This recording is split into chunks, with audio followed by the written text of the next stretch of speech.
Bueno, buenas tardes a todos. Muchas gracias a la gente de la Unión Industrial aquí en Córdoba por convocarme. Gracias, Edgardo. Es muy lindo estar acá en Córdoba.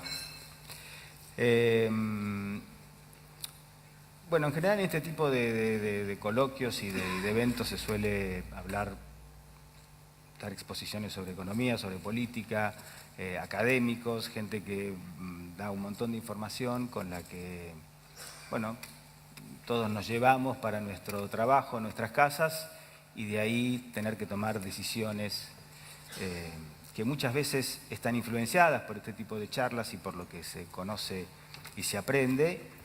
Y, mirá vos. Muchas gracias. Polémica en el bar podemos hacer. Claro, estoy como polémica en el bar y no quería estar ausente el hombre. Muchas gracias. Quería estar en la foto. Gracias.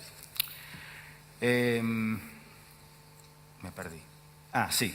Entonces, digamos, la verdad que yo sobre economía, sobre política, me cuesta dar definiciones.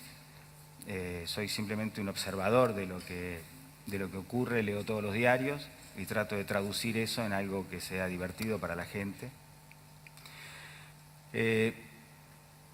Pero digamos que tomo 2 o 3 valores básicos a partir de los cuales analizo las cosas y que me sirven para analizar y para escribir, pero también para las decisiones que yo tomo en mi vida todos los días. Lo que vos contaste es que en realidad me convocaron hace 1 año y pico para una charla empresaria en el Yao Yao. En realidad había una reunión de los 50 empresarios más grandes de la Argentina, una especie de brainstorm, en donde además habían convocado algunas que otros personajes no grandes empresarios, como yo, que soy un empresario chiquitito, pero miembro de la Unión Industrial, porque soy miembro de la Unión Industrial yo también. Muy bien. Yo empujé a la Cámara de Productoras de Televisión a entrar a la Unión Industrial. Y entonces me habían dicho que querían que yo participara de un panel sobre lo que es el rol del Estado. Y yo avisé que yo la verdad que de eso no tengo ninguna formación ni nada para poder expresarme en una mesa con gente que fuese realmente al lado de gente preparada, economistas. ¿Y cómo te lo arreglaste? Entonces tomé el avión para ir igual porque dije, bueno, voy de paseo. Y en el avión me pasó una experiencia que la comparto con ustedes y que me sirvió para clarificar mi idea y la terminé exponiendo ahí. Yo voy a mostrar una cosa que no sé si se ve acá. Exactamente, ahí está. ¿Se ve? Sí, yo quiero decir antes que nada que soy un tipo que le gusta Aerolíneas Argentinas. Yo soy un tipo que tiene la camiseta de Aerolíneas desde siempre. Viajé siempre, Aerolíneas fue una gran compañía en los 60, en los 70, en los 80. Después vino el deterioro del Estado, vino todo lo que pasó. Y ojalá, ahora que está Constantini, vuelva a hacer lo que tiene que hacer. Así que no es una cuestión referida a la condición de empresa estatal. Soy un viajero frecuente. Me subí al avión, como soy frecuente, me pasan a business y me dan 2 diarios para leer. Esto ocurrió hace 1 año y poco, donde se jugaba la elección en la ciudad de Buenos Aires entre Larreta, Lustó y Recalde, y previo a la definición de las candidaturas presidenciales que iban a darse después. Entonces te daban para leer página 12 o BAE. Página 12 yo ya lo había leído temprano por internet, el BAE no me interesa, son 2 diarios, obviamente, del gobierno de ese momento. Entonces, tomé la revista, que la tengo acá, la traigo, la voy a dejar de regalo para la Unión Industrial de Córdoba, que se supone que es la revista de una compañía de aviación, como en todas partes del mundo, es una revista que promueve el turismo del país al que representa esa compañía de aviación. En todas partes es igual, si te tomas un avión de Avianca, te promocionan el café, te promocionan Cartagena o García Márquez, y si es Air France será los viñedos franceses o lo que sea. Nosotros en la tapa de la compañía, de la revista, que se supone que tiene que promocionar el turismo, tenemos la foto del avión que acababa de comprar la compañía, que se supone que las compañías compran aviones, obviamente, y el detalle del presidente de la compañía en la tapa, ¿no? Que era además el candidato a jefe de gobierno de la ciudad. Abriendo la revista, lo primero que aparece es el sumario de la revista donde lo más importante del sumario de la revista es la foto del presidente de la compañía de aerolíneas. Recuerdo que es una revista de turismo. Se supone que está para promover el turismo de la Argentina en la compañía de bandera argentina. La primera nota que aparece, bueno, primero aparece por supuesto la carta habitual del presidente de la compañía, firmada con la cara del presidente de la compañía y firmada por el presidente de la compañía. Y luego aparece la primera nota que no es turística, sino que habla de los trenes en la Argentina, la política de trenes en la Argentina, con la foto del ministro que se ocupaba de los trenes, que iba a ser el candidato supuestamente del kirchnerismo a presidente de la Nación. Da vuelta a la página, sigue la misma nota, y luego aparece una nota sobre la política del gobierno con respecto a Malvinas, con la foto del responsable de la política con respecto a Malvinas, que era Filmus. Luego aparece una foto de la presidenta rodeada de parte del gabinete y una foto del canciller defendiendo la situación de Malvinas. Les recuerdo que es la revista turística de Aerolíneas Argentinas. Luego aparece, este es el orden exacto, pero tengo todo marcado acá, una nota sobre premios que se entregaban, entregados por el canciller. Y luego aparece la primera nota que corresponde, que es una nota sobre la vendimia. Y después viene la nota principal de la revista. Es otra vez el presidente de la compañía. Doble página, otra doble página, con la foto del presidente de la compañía.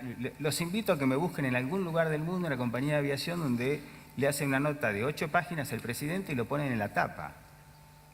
Sigue el presidente de la compañía. Otra doble página donde aparecen los gustos personales, dónde come, qué le gusta, qué perfume usa, ahí está, de qué club es. Después aparece una nota de Punta Cana que corresponde, una de Atlanta que corresponde. Cuando parece que todo termina, volvemos. La condición laboral de la Argentina, el ministro de Trabajo de la Argentina. Y el cierre de la revista, como todas las revistas, tiene como una especie de vidriera social, ¿viste? Que es la nota donde aparece la farándula. Ahí está Graciela Alfano, pero la principal foto de la vidriera es la presidenta. Esto yo lo mostré porque me habían pedido que hable sobre el rol del Estado. Y esto es como una extracción, una muestra de sangre de un cuerpo. Vos podés, esto que vimos, yo podría mostrar lo mismo con los medios públicos, con la radio, con la tele, con el INDEC, con las Fuerzas Armadas, con lo que quieras encontrar, el fútbol. Esa es la diferencia entre administrar el Estado o apropiarse del Estado. Entonces, en esa reunión se hizo este silencio que hay ahora acá. Estaban realmente los 50 tipos más importantes. Y les pregunté por qué lo habían permitido. ¿Por qué habíamos permitido esto? Hubo una serie de reproches. Se pararon, empezaron a decirse cosas, e inmediatamente surgieron las anécdotas de Moreno. Y cada uno empezó a contar que Moreno lo llamó a las 3 de la mañana, que Moreno le dijo esto, que... Lo que me parece es que habría que reflexionar sobre por qué nos pasó esto, pero por qué permitimos esto, ¿no? En ese momento hubo una orden del gobierno prohibiéndoles a las empresas de supermercados y de electrodomésticos a que publicaran avisos en el diario Clarín y en el diario La Nación. Y creo que también acá en La Voz del Interior. Sí, exacto. Y la pregunta es, ¿por qué aceptaron? ¿Cómo no fueron capaces de sentarse en una mesa y decir, no, nosotros vamos a poner aviso donde querramos? Entonces, yo vivo bastante alerta a este tema, porque lo que está en discusión detrás de todo esto, y detrás de la economía y detrás de la política, es el Estado de Derecho. Para mí hay países que tienen grandes riquezas y que no logran traducir esa riqueza en bienestar de sus pueblos, y países que por ahí no tienen esas riquezas, tienen grandes dificultades geográficas, climáticas, y sin embargo logran bienestar en su población. Venezuela, Irán de un lado, Canadá, Dinamarca del otro, por dar ejemplos bien conocidos. Y la diferencia entre unos y otros es que han construido un Estado de Derecho. Y cuando yo tengo que tomar una decisión, lo primero que miro es eso. Y cuando tengo que escribir algo, mi primer parámetro es ese. ¿Es esta política una política que tiende a mejorar o tiende a construir un Estado de Derecho? ¿Esto aporta o esto atrasa? ¿Cuánto hemos retrocedido nosotros en esos valores, en tu percepción? Bueno, nunca lo hemos construido demasiado y me parece que en los últimos años el retroceso fue... Es decir, esto que yo mostré, no lo quise mostrar en el rubro televisión porque es el mío y no, entonces pareciera que Claro. uno habla por la de uno. Y la verdad que no, lo mostré de una cosa que no tiene nada que ver conmigo, aerolíneas, los aviones. Pero pasó siempre, nunca, salvo por supuesto la época militar, nunca con este nivel de... nunca tan burdamente, ¿no?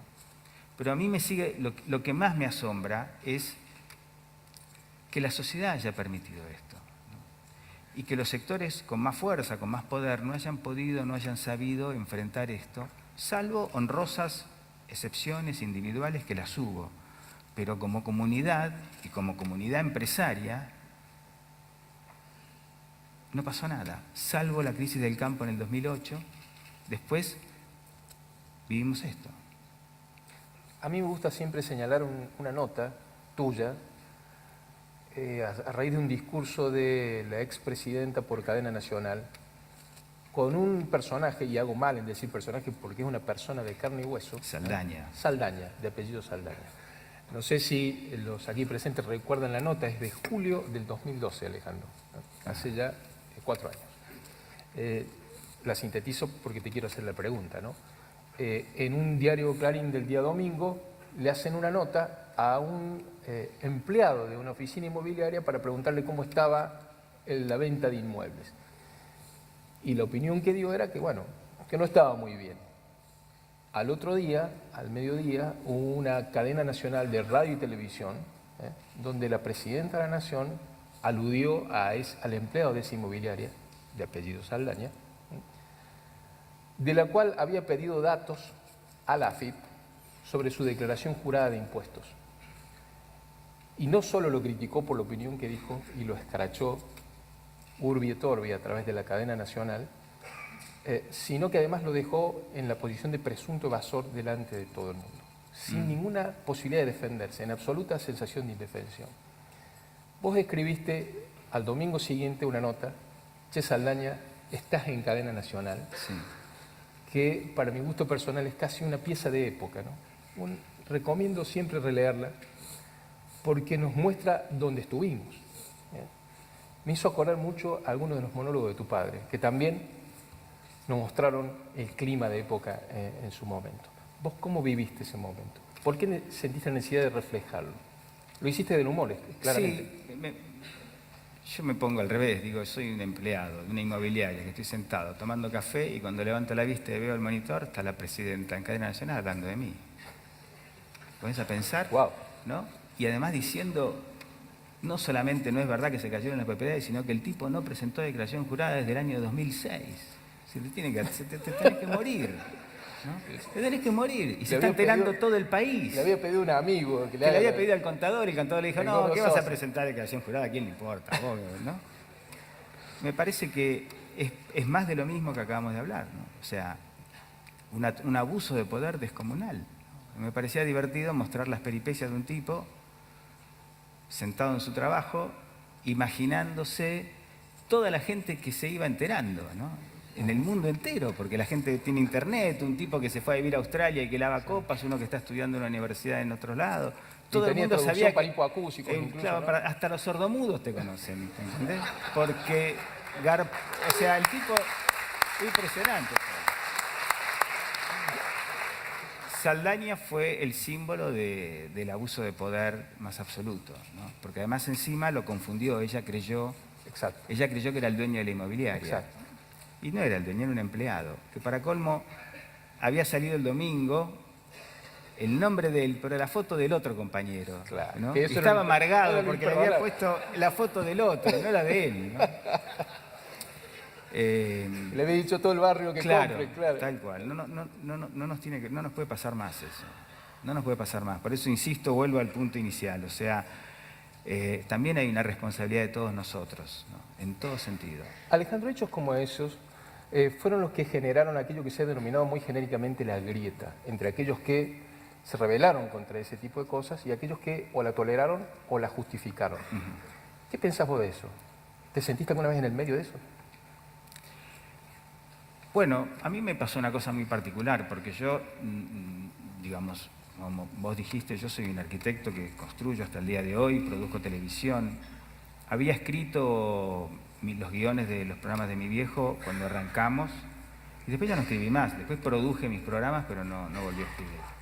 Y un día me puse a escribir una nota, salió, puse una, puse dos, puse tres, y ya llevo 400 domingos. Por suerte. Pero no era mi cuestión. Escribí 5 libros, como escribí en uno de ellos, creo que escribí más de lo que leí. O sea, realmente no iba por ahí mi vida ni era mi objetivo. Pero de repente me encontré escribiendo una página de humor los domingos en el diario Clarín.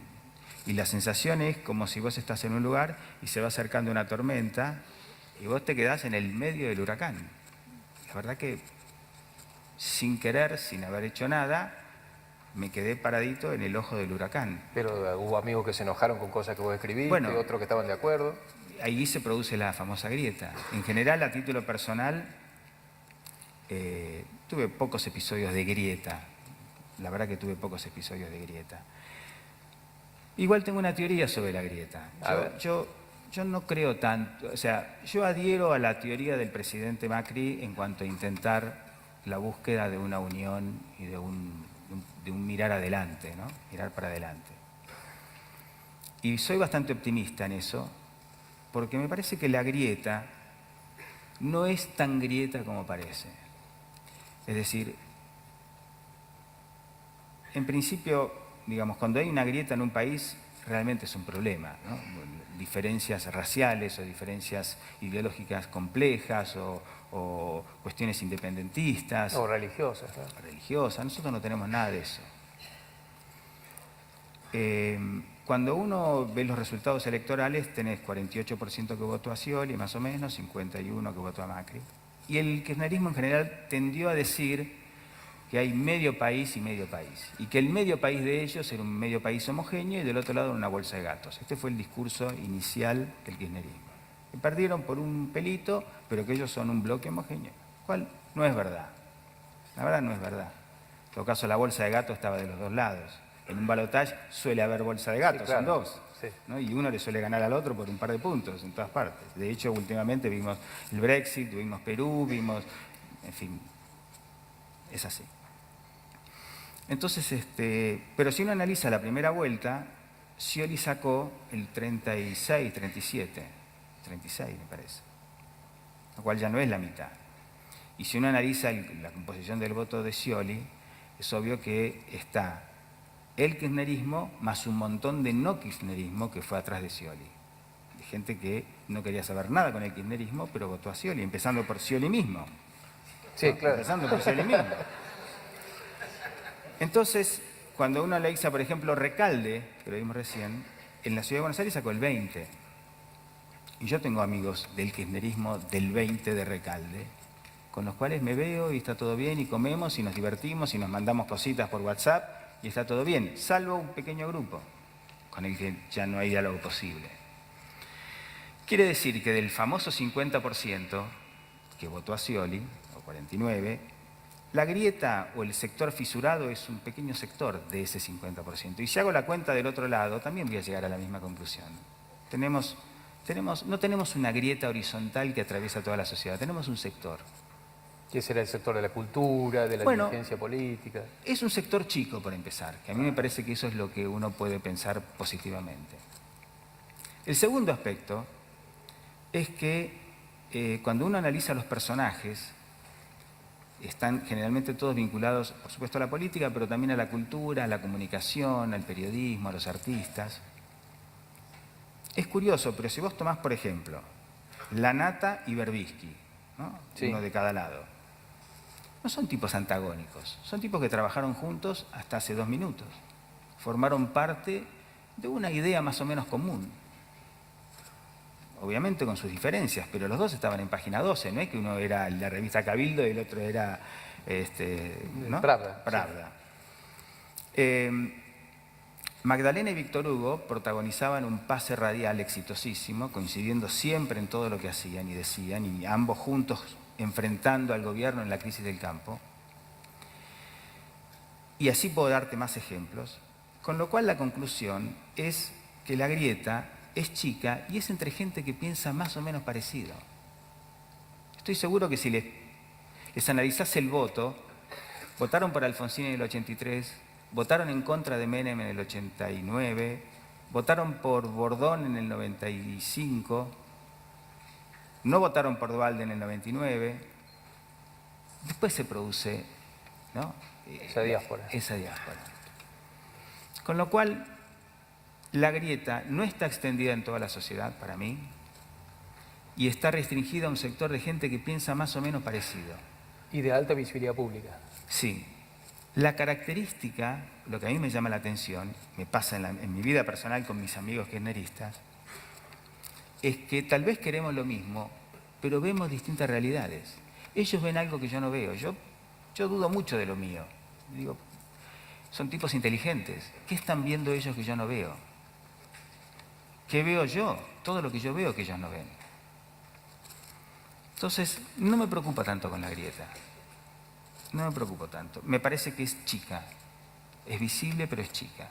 Pero de hecho, por ejemplo, en los 90 había una entidad que se llamaba Periodistas, Exacto. donde estaban sentados en una misma mesa Mariano Grondona y Horacio Berbisky. Exacto. Ahí está la clave de la solución. Jerry Seinfeld, el comediante americano, tiene una frase espectacular. Dice, el matrimonio comienza a funcionar cuando uno renuncia a ganar toda discusión. ¿No? Muy buen consejo. Bueno, yo creo que con la grieta es así. Es decir, esta organización periodistas que hubo en los años 90, en donde estaba Grondona y Berbisky, en donde estaba Lanata, Víctor Hugo y Magdalena, todos, no, digamos, por ejemplo, Berbisky y Grondona. Si vos le preguntabas en ese momento a Grondona qué fueron los Montoneros, te hubiera dicho una organización subversiva que mataba, secuestraba. Se lo preguntabas a Berbisky y te hubiera dicho una organización que salió a la lucha popular, a enfrentar, etcétera, etcétera. Renunciaron a ganar toda discusión. Eso mancomunó a toda esa gente. Entonces, me parece que el camino de resolver la grieta va a ser ese. Y no me preocuparía tanto. Es chico, está acotado el tema. ¿Y qué cosas sí te preocupan? En términos de la economía, de la educación. Bueno, hoy hablábamos, yo creo que la parte que no sé cómo se resuelve y cómo se vuelve atrás es el tema de la droga. No sé cómo se vuelve atrás de eso. Todo el tema marginación y droga me parece que es el gran tema. Es lo que más difícil veo para resolver. Yo soy optimista con lo que pasa ahora. Me parece que tenemos un gobierno que trazó un camino lógico, razonable, en el que todo el mundo está de acuerdo además. Toda la gente que rodea a Scioli, todos los equipos de su contrincante opinan igual, ¿no? Después, bueno, si lo hacen mejor, peor, si las tarifas, son matices, y me parece que cuando se discute el asunto tarifas y pasa todo lo que pasa, digamos, no podemos dejar de ver lo importante. Lo importante es que durante 10 años destruyeron la estructura energética de la Argentina. Y ahora hay un equipo de tipos tratando de ver cómo la arreglan. Mejor, peor, con la tarifa social, equivocándose, así, todo lo que quieras. Pero el problema no es lo que están haciendo estos tipos, el problema es lo que pasó. ¿Y cuánto atrasamos en nuestra agenda ahí? Aislándonos del mundo, discutiendo temas así de manera endogámica. Yo lo que siento con eso, que te lo dije el otro día, a mí lo que más obviamente coincidimos, se perdieron, digamos, todo esto pasó en el contexto de la mayor bonanza mundial, no solo regional, mundial. Nunca el mundo había crecido tanto como en estos 10 años. Todos los países del mundo, salvo 2 o 3, todos crecieron. Pero lo que no tiene devolución es el tiempo que perdimos. Lo que no tiene retorno es el tiempo. Yo te decía hoy, yo tengo un hijo de 20 que está en la UBA. Cuando empezó el kirchnerismo tenía 8. Si hubieran hecho las cosas medianamente bien, él hubiera entrado a otra universidad hoy. Él estudia medicina. A mí me da pánico que estudie medicina. En estos 10 años podríamos haber tenido otra situación. De todas maneras, insisto, soy optimista, en el sentido que creo que vamos hacia donde creo que está en el camino correcto. ¿Qué son las cosas que vos te despiertan optimismo? En primer lugar, me despierta optimismo el presidente. Me parece que Macri es una persona honesta, me parece que es un tipo bien intencionado, me parece que no es un tipo mesiánico, que no tiene una ambición de poder ni de plata, y que tiene una voluntad, entre comillas, patriótica, de encauzar la Argentina, y te diría que si lo lograra hacer rápidamente, cumpliría un mandato y se iría. Por lo que lo conozco, siento que no es un tipo que no está pensando en... Que anhele perpetuarse, digamos. Ni mucho menos, que no es un dato menor. Después me parece que está rodeado de gente que él ha ido a buscar por capacidad. Mucha gente que ni siquiera lo conocía personalmente. Él salió a buscar personas capacitadas en los distintos rubros. Obviamente es mucha gente y se va a equivocar en muchos personajes. La ciudad, la provincia, la nación, hay que juntar gente para todos esos cargos. Pero el concepto es correcto. Salió a buscar gente capacitada en todos los rubros. Entonces, lo que yo planteé al principio, que es el tema del Estado de Derecho y la necesidad de concentrarnos ahí, porque esa es la piedra fundacional de todo, él también lo tiene claro. Él también habla de eso. Entonces, digo, yo lo veo de afuera, no es que no vengo a hacer propaganda de Macri, pero soy optimista con eso. Me parece que es la persona apropiada. Además es austero, es un miserable. Mauricio ¿cómo es eso? Bueno, no sé, digo, Mauricio es el cartonero Báez. Realmente Maradona lo definió mejor que nadie. Y es lo necesario en este momento. O sea, un tipo austero, que no tira la casa por la ventana para festejar 200 años de la independencia, que hace lo razonable para estos tiempos. Cada domingo vos, cuando te sentás ante la página en blanco para hacer tu columna de humor, de alguna manera reflejás lo que está pasando en el país. ¿En algún momento te sentiste francamente incómodo en ese rol? ¿Acosado? ¿Criticado? Yo vivo en Buenos Aires, donde el 80% de la gente me aplaude, por suerte. Acá sería el 70%. Acá ¿no? sería el 70%. Acá sería el 70%. Pero sí, tuve todo tipo de episodios. Tengo una colección de episodios.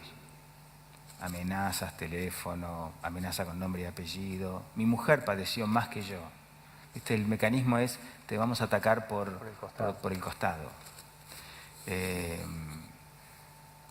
Pero yo honestamente nunca pensé que había un riesgo real. Yo no soy un valiente, la verdad. Creo que no había... Yo vivía en mi casa desde que nací episodios muchísimo más serios. La historia de tu padre es la historia de la censura en la Argentina, ¿no? Efectivamente. La historia de mi papá es la historia de la censura en la Argentina. Nosotros vivimos en mi casa todo lo que te puedas imaginar, incluido una bomba. Por lo tanto, pues, insisto, vuelvo al punto de partida. ¿Qué miedo le tenían a Moreno? ¿Qué miedo le tenían a Moreno?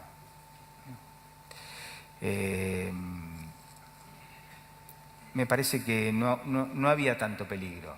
Yo me sentía además muy respaldado por el diario, por el grupo, por presidir una cámara empresaria que también es una cámara fuerte. Sí, las pasé todas, pero también aprendí, por lo que viví en mi casa, que no hay que ni victimizarse ni hacer demasiado espamento con eso. Lo peor que puedes hacer es hacer espamento con eso. Y lo mejor es cuando el tipo te llama y te dice algo, el domingo siguiente le redoblas la apuesta. Eso lo aprendiste de Tato. Sí, totalmente. No victimizarse y no aflojar. Totalmente. Estábamos almorzando con él, hoy les comento al público, Cuando en las pantallas apareció la muerte de Juan Carlos Mesa, vos recordaste un episodio que tiene que ver con la historia de los aprietes a Tato. Sí, porque comenté lo de la bomba, porque mi viejo estuvo prohibido, a partir de que se muere Perón se estatizan los canales y echan todo lo que querían echar, la gente de López Rega, y el primero que vuela es mi viejo, 1974. Y ya quedó prohibido, 74, 75, vino el golpe, siguió prohibido 76, 77, 78, 79. Fueron años de trabajar en el teatro y de todo eso. Cuando la dictadura se afloja un poco, le levanta la barrera y vuelve a la tele, con guiones de Mesa. Y al tercer o cuarto domingo ponen una bomba en mi casa, que no explotó, una bomba en la puerta de mi casa, lo llamaron por teléfono. Le dijeron, si sigue hablando, no hable más, tiene una bomba en el palier. Mi viejo salía, había una bomba, bueno, escándalo, desalojo, el edificio, todo eso. Y lo que me acordé hoy, viendo ahí lo de TN, fue que Mesa, enseguida se armó una reunión familiar a ver qué se hacía con esta situación. Y estaba Mesa también, y me acuerdo que Mesa dijo, mirá, si querés parar, paramos acá. Y si querés seguir, yo te sigo. Un tipo de fierro, ¿no? Total, imagínate. Estamos hablando Videla, Macera, bomba. Y mi viejo dijo, vamos a hacer como si no pasó nada. Y siguió. Y yo la sensación que siempre tengo con estas cosas es que todos estos tipos, no hablo de Videla y Macera porque ahí ya no, pero digamos, los tipos que son censores, perseguidores, son tipos que duran un rato. Si vos aguantás un poquito, después no son nadie. Y esto vuelve otra vez a lo mismo. Vos tenés una empresa, sos un empresario importante. Viene Moreno. Moreno es 5 minutos. ¿Dónde está Moreno ahora? No está más. Hay que aguantar esos 5 minutos. Y bueno, hay que aguantar esos 5 minutos. Claro que hay que aguantarlos. Ese es mi reproche a tanta gente que no lo hizo, ¿no? Me parece que una organización empresaria, como puede ser esta, ¿no? Como fue la nuestra, la Cámara, tiene que tener la fortaleza y sobre todo la conciencia de lo que significan ciertos valores y defenderlos. No estábamos en la época militar, donde ahí sí te la tomo, digamos, era más difícil. Hay que estar alerta a esto, porque eso es lo que va a construir un sistema de reglas claras, a ver, un presidente solo no puede resolver una problemática tan compleja como es construir un país y un Estado de Derecho. Es toda la sociedad, son las organizaciones. Y uno tiene que apostar a eso también, en la decisión empresaria y en la decisión personal. No queda otra. Ahora va a haber un blanqueo. Blanqueen.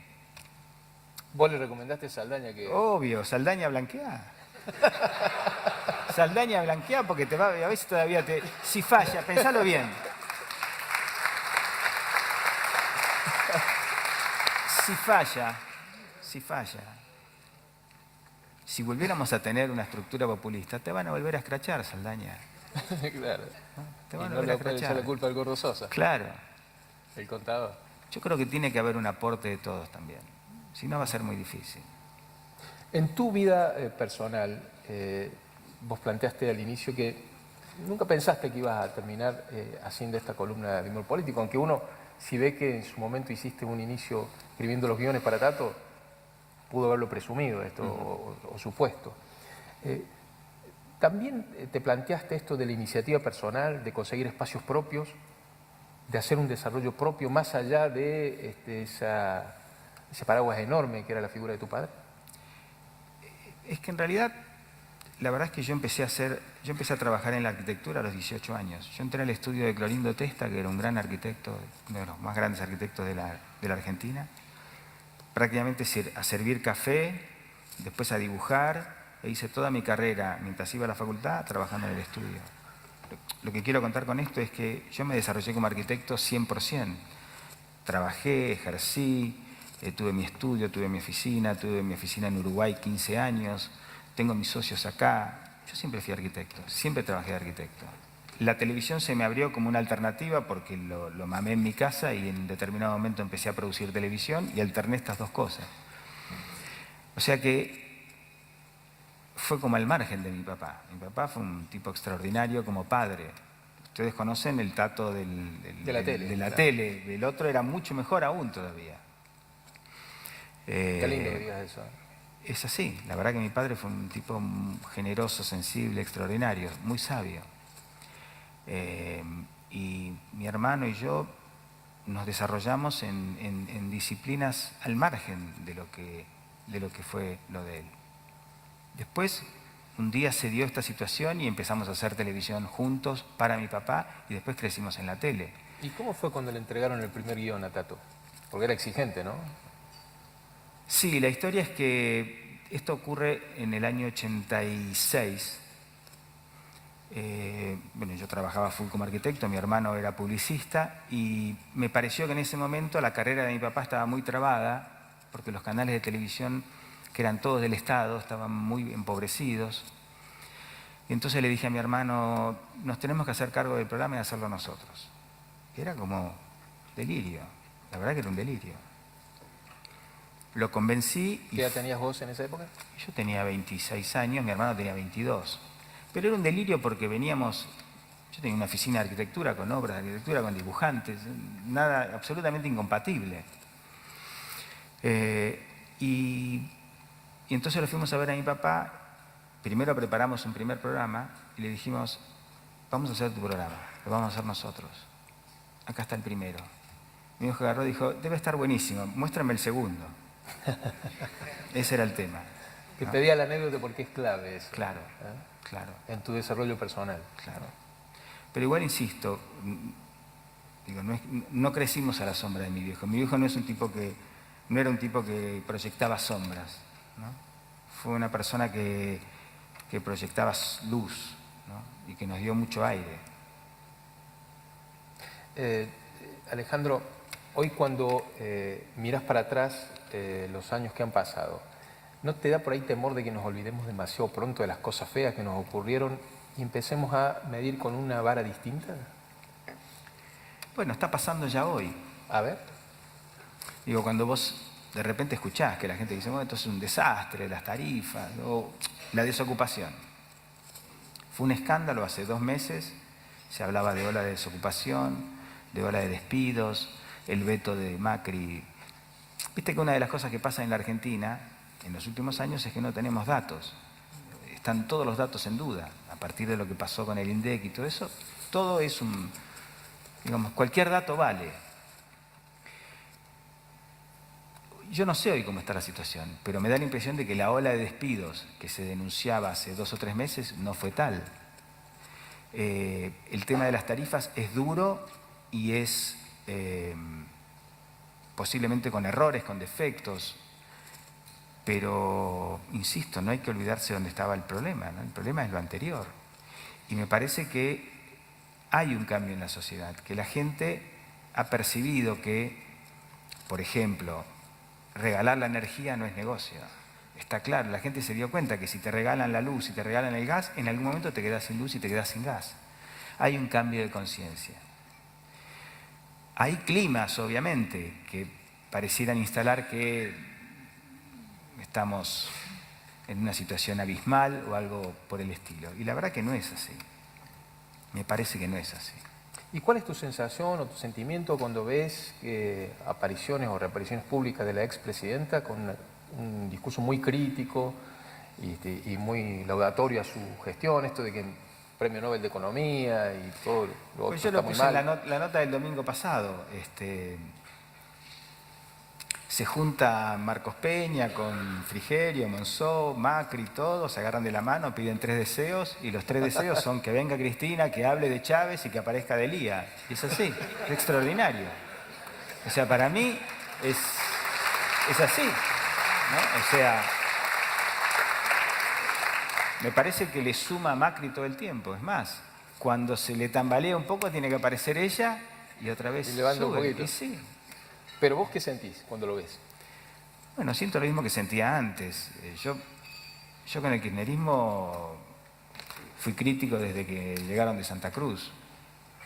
Yo ya sabía lo que habían hecho en Santa Cruz.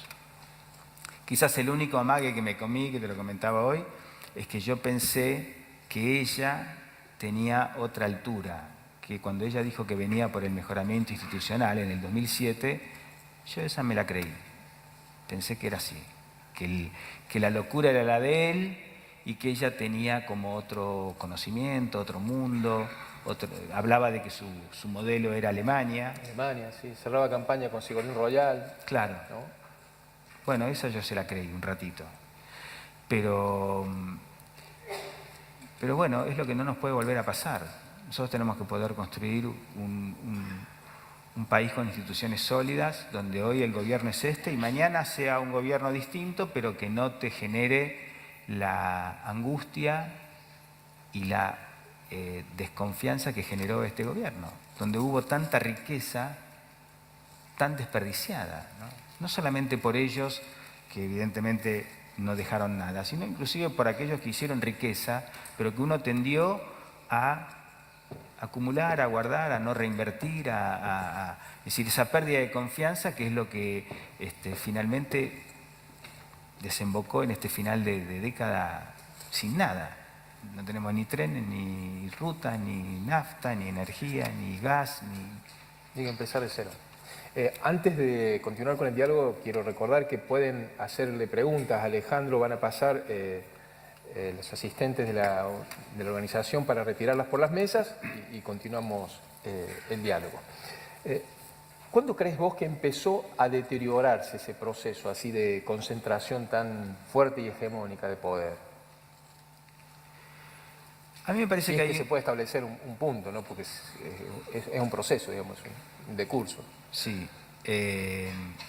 A mí me parece que hubo un hecho político. Viste que en la política pasa algo extraordinario, en la vida también, ¿no? Te puede pasar A, te puede pasar B y ocurre C, ¿no? Es decir, lo impensado ocurre. Todos en la vida en algún momento recibimos una llamada telefónica que te cambia todo.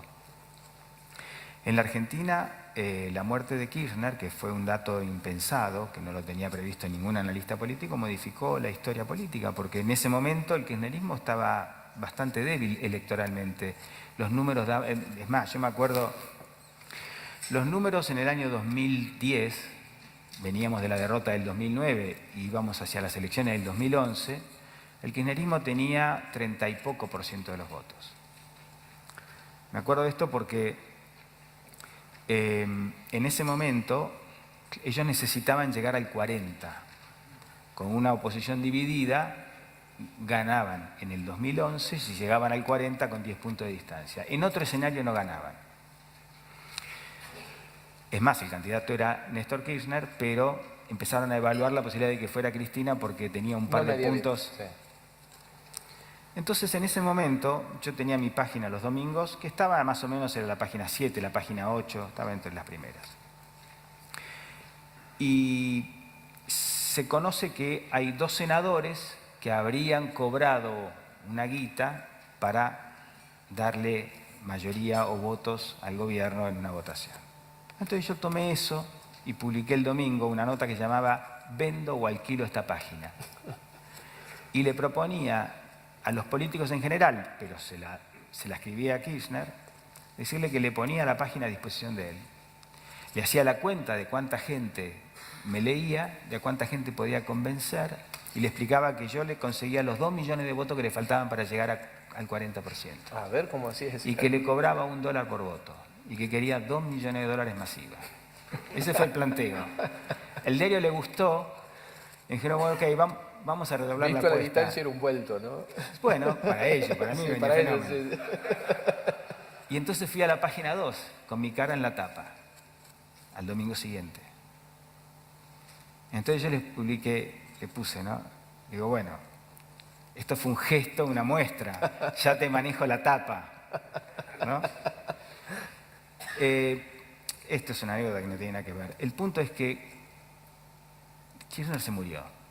Es decir, ocurrió algo no pensado en la política. Y lo que era a ver si llegaban al 40, terminó en un 54.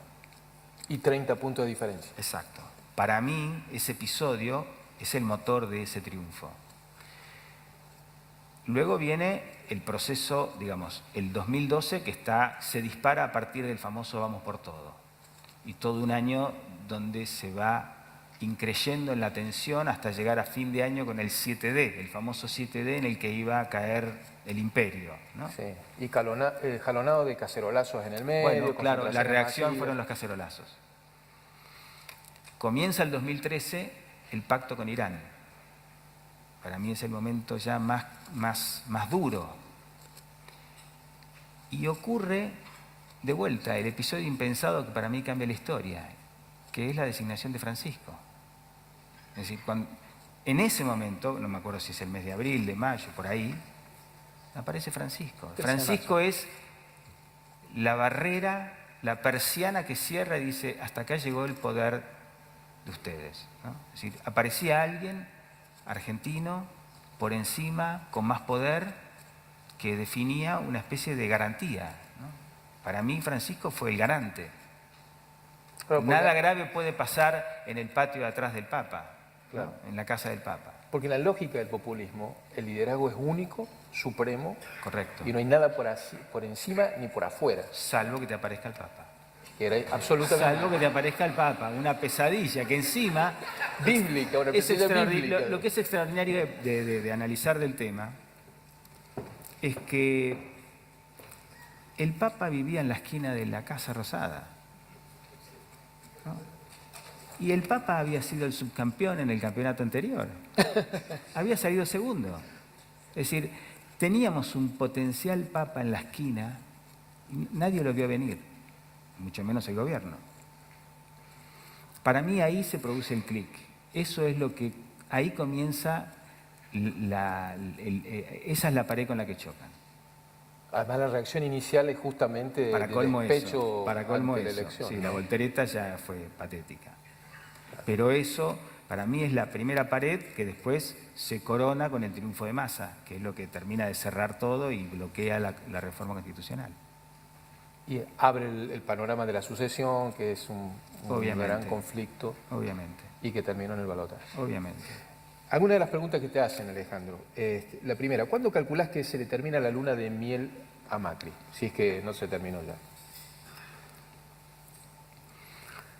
No me gusta citarme, pero lo puse el domingo, ¿no? Cuando parece que se le termina, o sea, todavía te falta Cunita, Fútbol para Todos, los negocios con Venezuela, Nisman, el memorándum, Hay como 20 conejos en la Aníbal, galera. Claro. Bebido. Y acaba de decir Cristina, pues yo le digo, yo puse el domingo, hay muchos conejos en la galera. Y ella acaba de decir, hay muchos conejos en la galera, el gobierno está sacando Bueno, conejos. te cita ahora. Sí, me cita, hoy me cita, hace media hora. Yo creo que eso ayuda. Y después, evidentemente, va a tener que haber resultados. Y otra de las preguntas del público. ¿Consideras que hay algún déficit en la gestión de las actuales autoridades del gobierno de Macri? ¿Déficit de gestión? Sí, da la impresión que todo este asunto de las tarifas lo podían haber manejado distinto, ¿no? Pero hay que estar ahí, no lo sé. Qué sé yo. Aranguren debe ser un tipo muy preparado. Yo no lo conozco, aunque le reconozco el mérito de ser uno de esos pocos personajes de los que nombré antes que tuvo la valentía de ponerse de pie en su momento, ¿no? Claro. Debe ser muy difícil. Yo creo que vos sabés que yo soy de Boca y soy plateísta de Boca, tengo mi platea desde chico. Para entender a Macri hay que entender a Boca. Macri, la lógica de Macri, para los que somos de la Bombonera, ya la conocemos. Él está haciendo lo mismo que hizo en Boca. Macri es un tipo que llegó a Boca y lo primero que hizo fue tirar abajo a la cancha. Un demente. Nosotros, la gente de Boca, dijo, este tipo está loco. Boca estaba quebrado, fundido, y lo primero que hizo fue subirse a una Caterpillar, sacarse fotos y con la misma máquina romper todos los palcos. Y por supuesto sacar a Boca de la cancha de Boca, que tuvo que jugar en la cancha de Vélez durante un año. La realidad es que un año después teníamos un estadio extraordinario y después de que lo putearon, con perdón de la palabra, durante un año, la verdad que la gente terminó valorando una gestión que finalmente fue la más gloriosa de toda la historia. Boca ganó todo. no por los palcos, digo, toda la gestión que hizo, fue a contramano de lo que le dijeron y de lo que le iban diciendo todos. Le pedían que Maradona sea el técnico. Hay que negarse a Maradona, con toda la 12, con toda la gente y con Maradona gritándote que quiere ser el técnico. Y la historia de Boca. Si lo pensás, con Massa hizo lo mismo. Lo traes a la política y si todo el mundo le dijo, si no vas con Massa, perdés. Si no vas con Massa, perdés. Y él se quedó en la de él. El Metrobús tuvo la oposición de todo el mundo. Nosotros los arquitectos dijimos, está loco. Los ecologistas, los árboles, los kirchneristas, los colectivos, todo el mundo lo puteó durante 6 meses. Y todo el mundo lo terminó elogiando cuando lo hizo. Lo que quiero decir con esto es que él funciona con la lógica de Boca, con la lógica con la que arrancó en Boca, perdón. Tipo que cree en sus convicciones y tiene el viento en la camiseta, tiene copas ganadas, cada vez es más difícil convencerlo que vaya para otro lado. Y me parece que eso es lo que hace que uno pueda decir, bueno, este puede cambiar algo. Ese grado de convicción. Me parece. Lo que, insisto, los que estábamos en Boca cuando él hacía el desastre, lo vimos. Y después cuando se fue Bianchi, sí, todo el mundo dijo, bueno, se terminó todo. Y no era Bianchi, era él.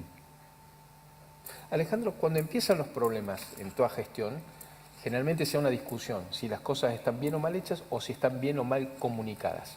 ¿Vos creéis que hay algo de eso en los problemas que pueda tener el gobierno ahora o que tiene el gobierno ahora? Se habla todo el tiempo del tema de la comunicación. Yo creo que estamos acostumbrados a la comunicación con la que vivimos los últimos 10 años, 12, que era muy anormal, digamos, ¿no? Un gobierno que así construyó un relato, hablaba en cadena nacional todo el tiempo, utilizaba los medios. Esto es la antítesis. Es posible que todo el problema de los ajustes y las tarifas se podía haber explicado de otra manera o se podía haber explicado y no lo hicieron. Yo creo, y vuelvo a Boca, que en la cabeza de Macri está obtener resultados. Que si los resultados se dan, no habrá sido necesario exagerar ninguna comunicación. Y que si los resultados no se dan, toda la comunicación no te habrá servido para nada. Finalmente lo que sirve es terminar el Metrobús, mostrarlo y que a la gente le parezca que está bien. Él cree en eso. Él cree en eso. A propósito de eso, bueno, primero te voy a transmitir ahí varias, en lugar de preguntas, felicitaciones y felicitaciones a la organización por haberte invitado. Bueno, muchas gracias. Las voy a resumir en una frase que dice: felicitaciones, las convicciones no se negocian, se sostienen, dice varios de los asistentes aquí.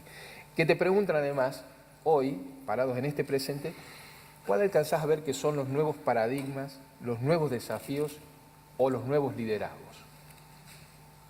Amplia la pregunta. Amplia. Bueno, recién dijiste el paradigma de la comunicación es distinto, eso está claro, ¿no? Sí. Tener hechos para contar antes que absolutamente. narrar Venimos lo que no existe. venimos de un abuso descomunal en la comunicación y en el relato, que además entre lo que se dijo y lo que se hizo, la distancia es inmensa. No sé, es una pregunta difícil. Yo creo que dentro de esta idea de la construcción de un Estado de Derecho, lo que obviamente nos está faltando es claridad en partidos políticos. La democracia se construye con partidos políticos. No hay otra manera, ¿no? Los partidos políticos, lo que tiene el peronismo, por ejemplo, es que vos entras al peronismo y tenés un tipo que sabe de energía, uno de agro, uno de televisión. Tenés gente que sabe un poco de todo. Vos necesitas cuadros técnicos de todo. Los partidos políticos te nutren de cuadros técnicos en todos los rubros, supuestamente. Los republicanos, los demócratas, entras ahí, es un supermercado de tipos que saben de todas las cosas. Después te toca Trump, después vemos quién te toca, pero hay un andamiaje detrás. Nosotros lo único que nos quedó como estructura partidaria política claramente es el peronismo. Y en un estado de desintegración y de partición también. Entonces, me parece que en esto de los liderazgos nos está faltando reconstruir partidos políticos reconocibles. Esto me parece importante, no está a la vista eso. Para mí no está a la vista. Dentro de los paradigmas nuevos, voy a mencionar un dato que la verdad yo lo desconocía y en las charlas previas preparando este café me enteré porque me lo comentaste vos. La necesidad de los debates. Vos participaste en la producción de los debates presidenciales. A ver, contá un poquito de eso.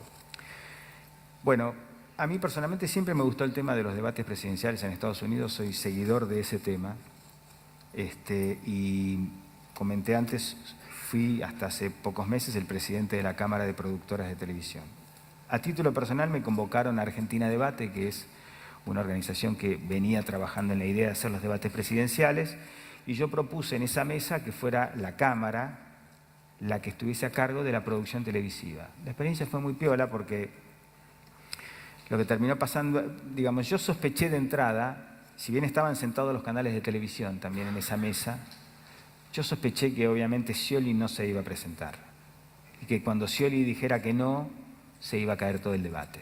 Entonces, todos trabajamos en la idea, digamos, con los equipos de campaña de cada uno de los candidatos, se fue trabajando, moldeando los sorteos, el sistema, cómo era todo, pero todos sabíamos que cuando llegara el momento... Silla vacía.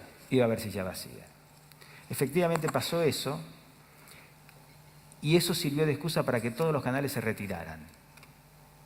Porque en realidad no le convenía a nadie el debate. Con lo cual quedó Argentina Debate como institución y nosotros, que éramos los que íbamos a poner, los que íbamos a hacer el programa de televisión. Entonces me senté con mis dos colaboradores con los que veníamos piloteando esto. Era un lunes, el debate creo que era el jueves. Y dijimos, bueno, si nosotros decimos que no, se cayó todo. Y si decimos que sí, se hace. Dijimos, vamos. No había canal. La gente de Argentina Debate dijo, lo pasamos por streaming por internet. Y entonces decidimos que sí. Y a último momento, América dijo, nosotros transmitimos. Bueno, se hizo el primer debate con la silla vacía, que también tuvo su situación, porque todo fue sorteado. Todo había sido sorteado con escribano, qué sé yo. Entre tantas cosas, la posición y la ubicación de cada uno. Scioli le había tocado, no me acuerdo, era el segundo, tercero, empezando de la izquierda. Cuando se va a producir el debate, empieza a haber una presión muy fuerte para que se cambie el orden, para que la silla vacía quede en la punta. De modo que en el plano general no te dieras tan cuenta, no es lo mismo que se te caiga este diente que este, ¿no? Claro. Se caía de cuadro, claro. Se caía de cuadro. Entonces hubo una fuerte presión para que cambiáramos eso. Y ahí fue que Macri dijo, si cambian no hay debate. Estuvo bien. Claro, era romper las reglas. Claro.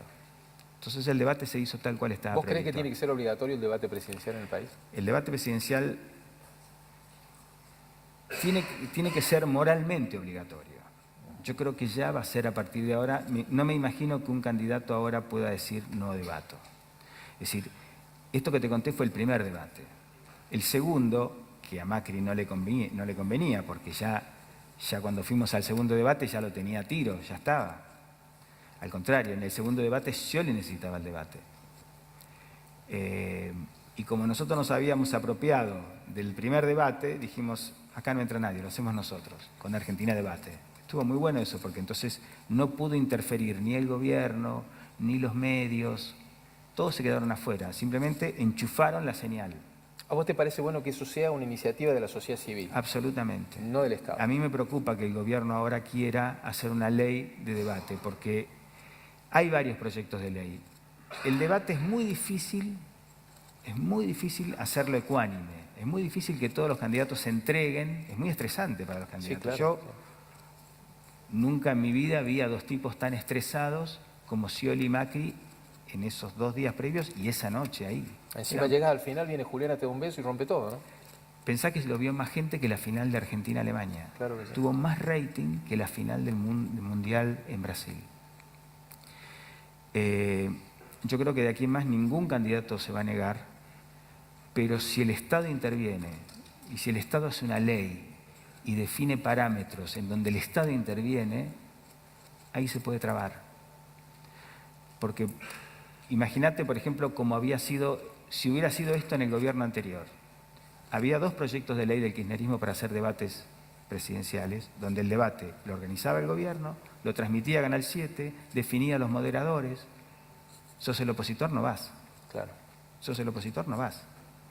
Entonces, para mí, lo más valioso sería que siga existiendo Argentina Debate y que sea una entidad, una ONG, la que los haga.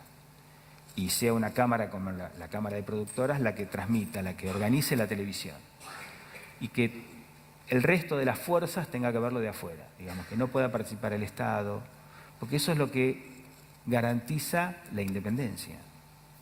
Te reformulo la pregunta del asistente respecto a los nuevos liderazgos. Te lo planteo en estos términos. ¿Qué tipo de líderes te gustaría ver en la Argentina de ahora en más? ¿Con qué perfil? A mí me gusta Obama, pero está un poco lejos. Bueno, pero bueno, es un modelo, ¿no? Y sí. ¿Pero por qué Obama? A ver.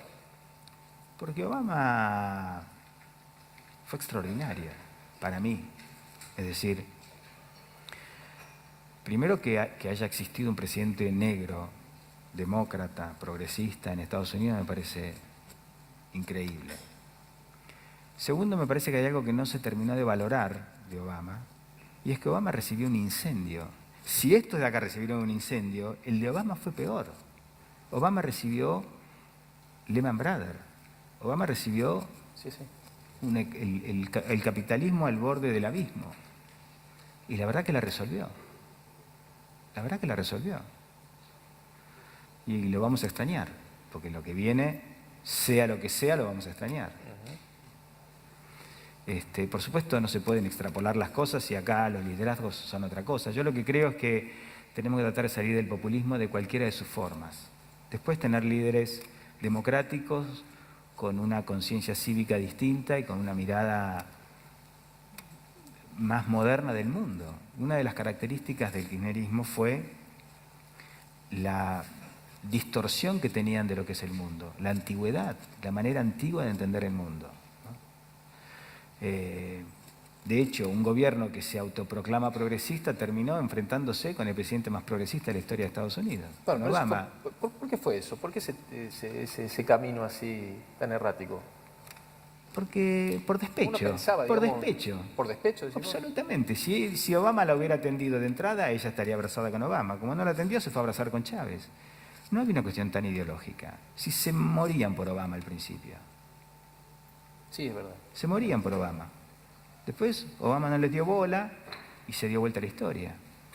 Yo creo que la Argentina necesita líderes no populistas, claramente.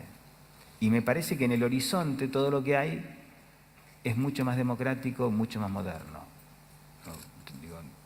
Sacamos a Macri y todo lo que se ve allí dando vuelta, y bueno, me parece que está como, es más racional.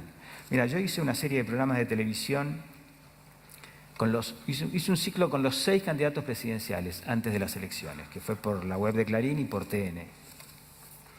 Y entonces conviví con los 6 en sus casas, fuimos, charlamos, comimos.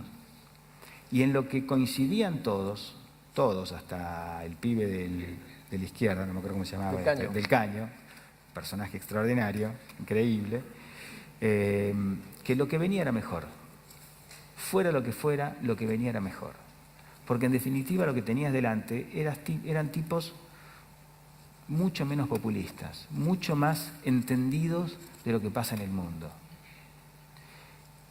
Yo pongo ahí mi esperanza. ¿Vos crees que ese es un concepto que está extendido en la sociedad o es el discurso de moda de la última elección? Que cuando llega el momento de cambiar en serio, no sé, lo que creo es que tiene que haber liderazgos que lleven hacia eso. Vos ves los 5 o 6 tipos más importantes que hay en la política, fuera del kirchnerismo, fuera de Cristina, bueno, tienen otra mirada, entienden de otra manera, viajan, conocen. Yo siempre marco esto cuando te dije al principio que yo entendía lo que era el kirchnerismo cuando empezó. Hay un dato clave. Cuando asume Néstor, de entrada se van de viaje a Europa, en misión oficial, a España, y me parece que a Inglaterra también, porque era reunión del G20. No estoy seguro si también en Inglaterra, pero España seguro. Entonces la cronista de La Nación o de Clarín o no sé cuál, cuenta el asombro de Cristina mirando por primera vez la ciudad de Madrid y creo que de Londres también, ¿no? Entonces yo pensaba, digo, este es un matrimonio que en principio es ambicioso, ¿no? Porque hay gente que quiso ser gobernadores, quisieron ser senadores, diputados, tienen ambición política. Y a su vez eran millonarios. Digamos, tenían una declaración impositiva en blanco importante, gente con recursos, no era Alfonsín, era gente con recursos. ¿Y nunca tuviste la inquietud de viajar en toda tu vida? De salir del país, de conocer un primer ministro o un ex alcalde o un algo, un par tuyo. Eso ya te marca toda la manera de entender el mundo. Sí, una composición conceptual, claro. Absolutamente. Y me parece que lo que está en juego ahora es con personajes que tienen otra mirada. Es gente que entiende más el mundo. Yo no quiero dar nombres porque no sé, también tiene sus defectos, pero digamos, el horizonte político es mejor. Los personajes que están en juego y es mejor, siempre comparando de dónde venimos. No hay que olvidarse de dónde venimos, porque si no... ¿Hay un riesgo de que nos olvidemos de dónde venimos?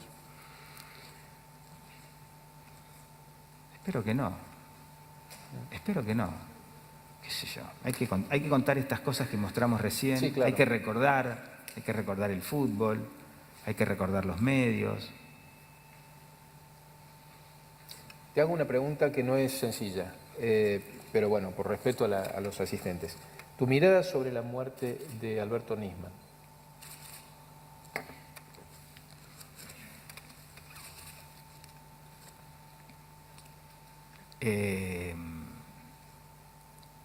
Mira, si vos haces un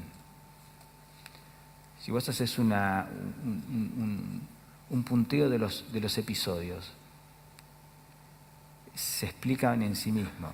Es decir, acá hubo 2 atentados que fueron reivindicados por organizaciones terroristas reconocidas. Acá hubo un plan luego de ocultamiento de la investigación. Luego vino Kirchner y le dio impulso a la investigación. Lo nombró a Nisman y se dedicó a difundir en el mundo cada vez que pudo la acusación contra los iraníes. Y lo hizo, esto hay que reconocerlo, una valentía increíble en las Naciones Unidas cada vez que fue. Cada vez que fue. Y también lo hizo ella en sus primeros años. Y un día apareció el periodista Pepe Liayev y dijo, están negociando en Siria en secreto. Y lo salieron a insultar desde el gobierno. Y luego el gobierno dijo que podía haber alguna negociación, pero que no iba a hacer absolutamente nada, esto lo dijo Cristina, está grabado, está registrado, sin la unanimidad de las fuerzas con representación parlamentaria y sin que estuviera de acuerdo las organizaciones de la comunidad judía Meidaya. Esto lo dijo y meses después aprobó el memorándum con la oposición de todas las fuerzas políticas y de todas las organizaciones comunitarias. El memorándum nunca fue aprobado por los iraníes porque no se consiguió lo que ellos querían, que era evidentemente que se den de baja las alertas rojas. Y un día aparece un fiscal por televisión diciendo que hubo un plan y mostrando grabaciones que todos escuchamos, en donde hay un tipo que dice, che, se arregló todo, venite a la Casa Rosada, no, te veo, las escuchas, lo poquito que se supo de las escuchas son contundentes. Y cuando el tipo se va a presentar, muere. Digo, ¿qué parte no se entiende? ¿Qué parte? Es tan obvio para mí. Pero bueno, ahora dicen que se puede reabrir la causa, qué sé yo. Vamos concluyendo, Alejandro. Esta es una de las causas que dicen que se puede reabrir, pero hay una hiperactividad judicial con otras muchas causas que vos has enumerado algunas. ¿Qué crees que va a pasar con eso, así genéricamente? No soy muy optimista con eso. ¿Por qué? Porque debe ser muy difícil terminar de probar todo. Los procesos son muy largos. Se está generando mucha expectativa en la gente y no sé si... Mira, el único que planteó algo conducente en ese sentido fue Sanz. Cuando Sanz planteó hacer una especie de CONADEP de la corrupción. CONADEP de la corrupción. Porque solo con una mirada integral de todo el tema y un juzgamiento integral quizás se pueda avanzar como una cosa especial. En la medida que sea como cosas aisladas, en juzgados aislados, jueces aislados, no sé, a mí me produce cierta desconfianza y no soy demasiado optimista. Me importaría más que queden... Viste que hay como una especie ya de condena. Digamos, yo no necesito que venga un juez a decirme que López es culpable porque Sí, ¿viste? lo viste. Lo vimos. Claro. Entonces me parece que te diría que es más importante que quede claro en la gente qué fue lo que pasó. Después la justicia no sé si va a poder resolverlo. ¿Y vos crees y confías en que esa conciencia colectiva ha alcanzado a entender qué fue lo que pasó? Lo está entendiendo. Lo está entendiendo porque están, ¿viste? Las bolsas de López, una cosa extraordinaria. Sí, una cosa extraordinaria. O que se abra la cuenta de seguridad de la caja de seguridad de la hija de la presidenta y haya 5 millones de dólares en billetes.